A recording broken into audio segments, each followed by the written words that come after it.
Hi my dear students, welcome back to the class. So far we were discussing about trigonometric functions, isn't it?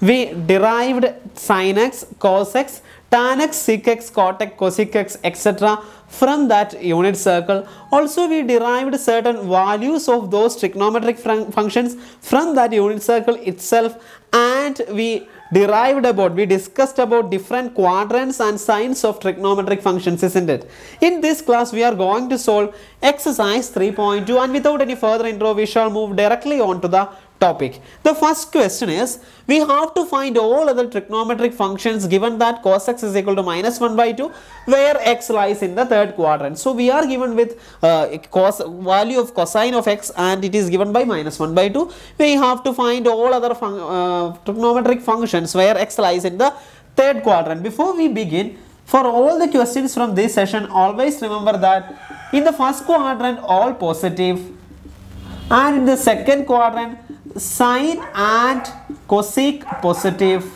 and in the third quadrant tan and its reciprocal which is cot positive, and in the last quadrant we have cos and sec positive. All silver teacups. Just remember that formula so that you can easily remember these things. 3, 4. So this is the quadrant structure which enables us to remember the signs of different trigonometric functions. Let it be there. So the first one, we are given with cos x, we can easily find out sec x. What is sec x? Sec x is the reciprocal of cos x, which is minus 2 by 1. It is minus 2 itself. Now we given with cos x, therefore we can find, we know that cos square x plus sin square x is equal to 1. Therefore sin square x is equal to 1 minus cos square x. It is equal to 1 minus cos square x is equal to 1 by 4. It is equal to 3 by 4. Therefore sin x is equal to plus or minus root 3 by 4. Now we have to decide whether it is plus root 3 by 4 or minus root 3 by 4. Given that x lies in the third quadrant, which means that tan and cot are the only positive things in the third quadrant, therefore sin x is equal to minus root 3 by 4. You have to write the reason here, since tan and cot are only positive in third quadrant. So this is the reason. So we have sin x is equal to minus root 3 by 4. Definitely we have cosec x is equal to minus 4 by root 3. Wait a second. Root 3 by 2. When we take square root, 4 will be 2. So here also we have 2. So minus 2 by root 3. So cosec x is equal to minus 2 by root 3. Therefore tan x is equal to sin x. We know that tan x is equal to sin x by cos x. So it is equal to sin x is equal to minus root 3 by 2 divided by cos x is equal to, what is cos x given that, minus 1 by 2. Minus 1 by 2. It is equal to minus root 3 by 2 into minus 2 by 1. So we can cancel it and we get plus root 3 as the value of tan x. Therefore cot x is equal to reciprocally of it. It is 1 by root 3. So we derived all the trigonometric values from a single trigonometric value. Similarly we shall do the next problems also. The second one is sin x is equal to 3 by 5 where x lies in the second quadrant. We shall see. See, since sin x is equal to 3 by 5, we can directly find cosec x is equal to 5 by 3. Again, cos square x is equal to 1 minus sin square x. It is equal to 1 minus 9 by 25. It is equal to 16 by 25. Therefore cos x is equal to plus or minus 4 by 5. Now since x lies in the second quadrant, we have sin and cosec are only the positive things. Therefore cos must be negative. Therefore cos x is equal to minus 4 by 5. Minus 4 by 5. Therefore sec x is equal to the reciprocal of it. It is equal to minus 5 by 4. And tan x is equal to sin x by cos x. It is equal to, what is sin x? It is equal to 3 by 5. 3 by 5 divided by cos x is equal to minus 4 by 5. Let us multiply with the reciprocal. It will become minus 5 by 4, isn't it? So it is equal to minus 3 by 4 tan x. Therefore, cot x is equal to minus 4 by 3, reciprocal of it. Hence, we derived all the trigonometric ratios from a single one.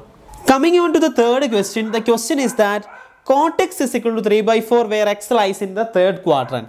We can easily find tan x, isn't it? The reciprocal of cot x. It is equal to 4 by 3.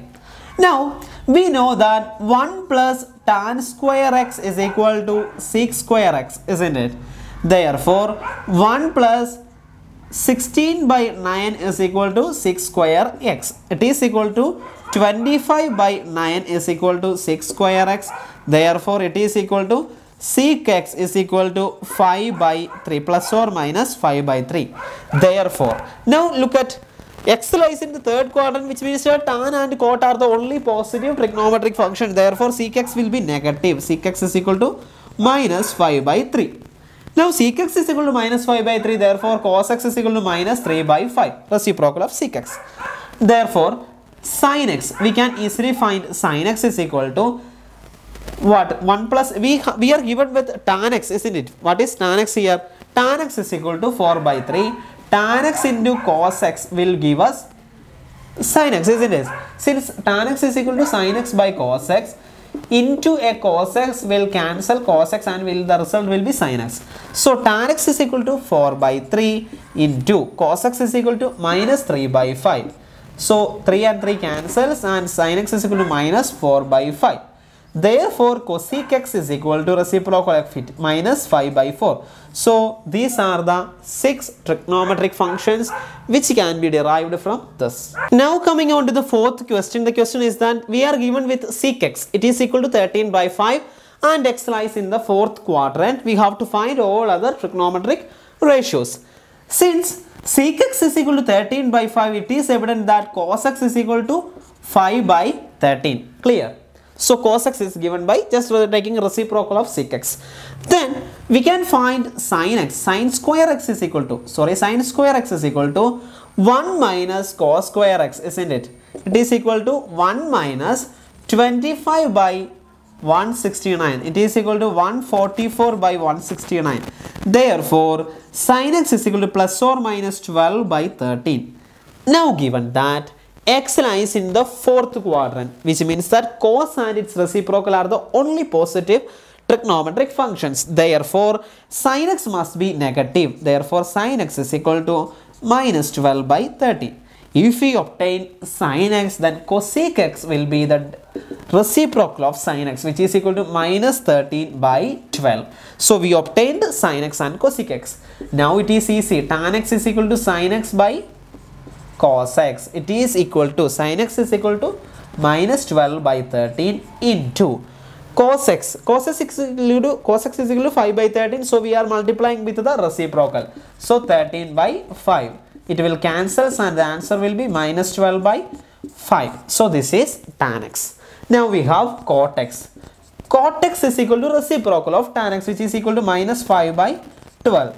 So, these are the 6 trigonometric functions from sec x is equal to 13 by 5 where x lies in the fourth quadrant.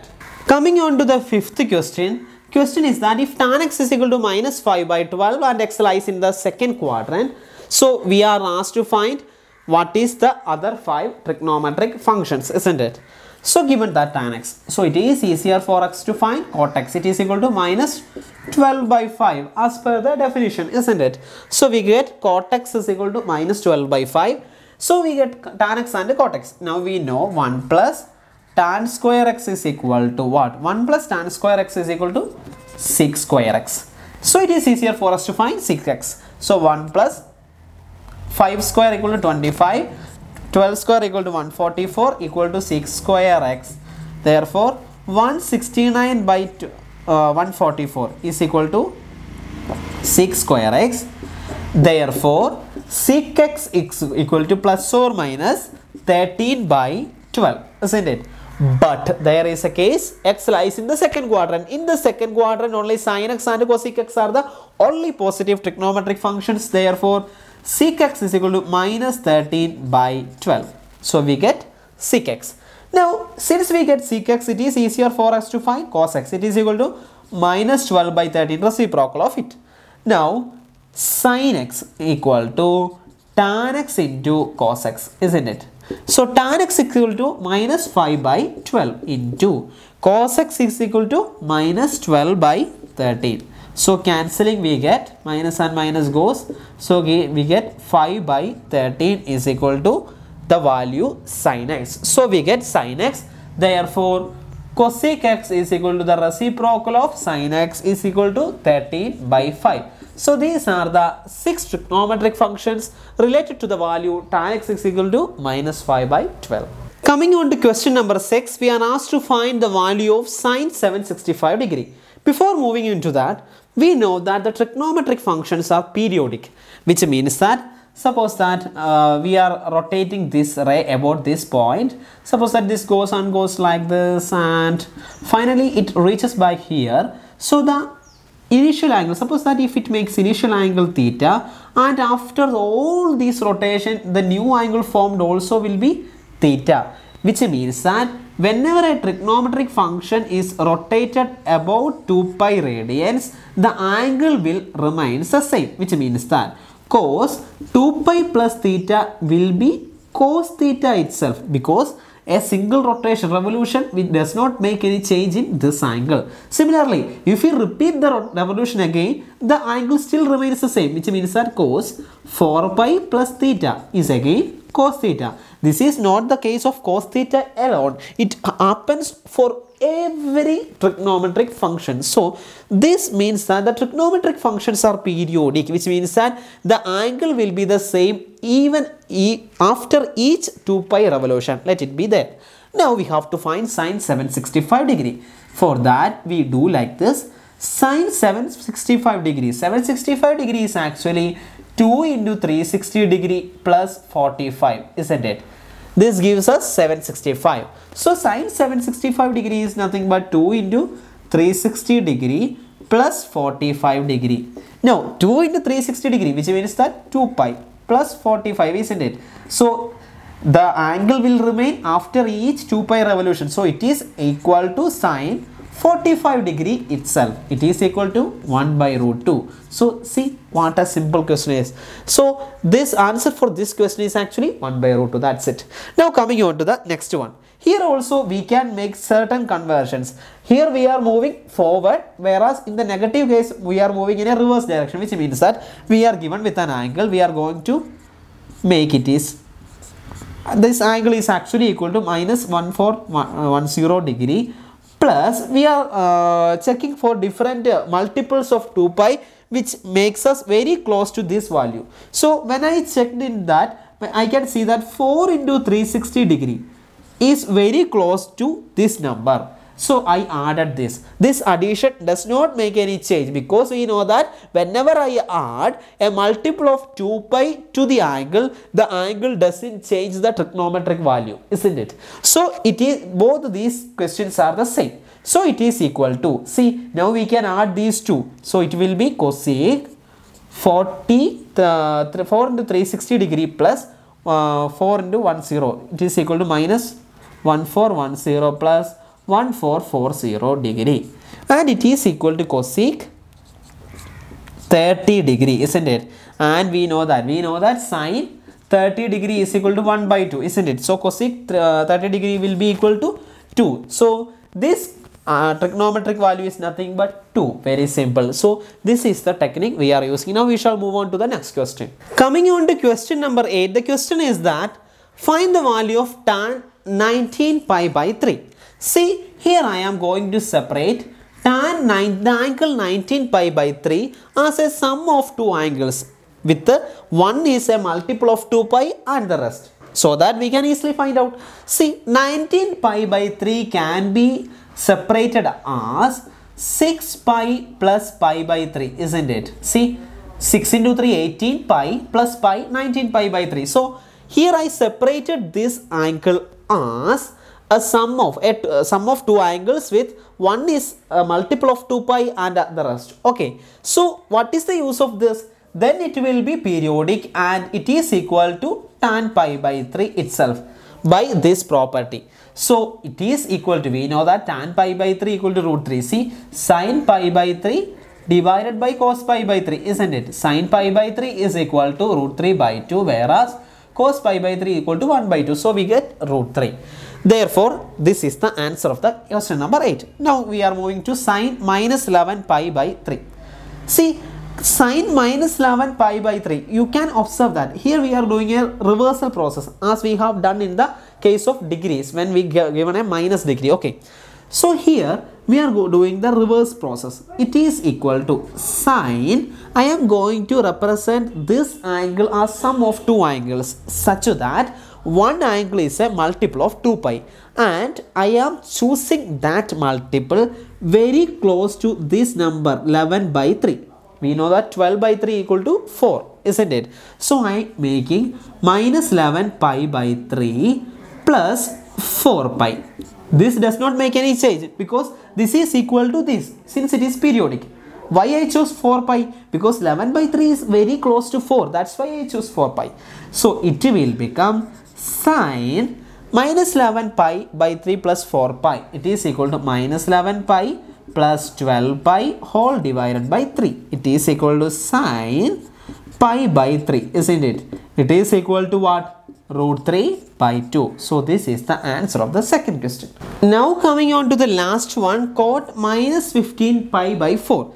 We know that minus 15 by 4 is very close to 4, isn't it? Since 16 by 4 is 4. Okay, so I am adding cot minus 15 pi by 4 plus 4 pi. See, it is periodic and it will be equal to this. Okay, so it is equal to cot minus 15 pi plus 16 pi divided by 4, isn't it? Now minus 15 pi plus 16 pi is equal to cot pi by 4 and it is equal to 1. So the answer for this question is equal to 1 itself. So this is the way of doing this kind of problems. Always remember that whenever the angle is a positive one, you have to identify, you have to separate that angle into two angles with one is a multiple of 2 pi and the rest. Whenever the angle is a negative one, you can convert it into the reverse process. That is, you can add an angle which is a multiple of 2 pi. Which is very close to this one, and then you have to minimize that angle to get the final result. That is the process. So that's the end of exercise 3.2. I hope you are very much clear with all these problems. I think it's very simple. So in the next class we shall move on to very deep concept of trigonometric functions. So till then, wait for the next class. Bye bye.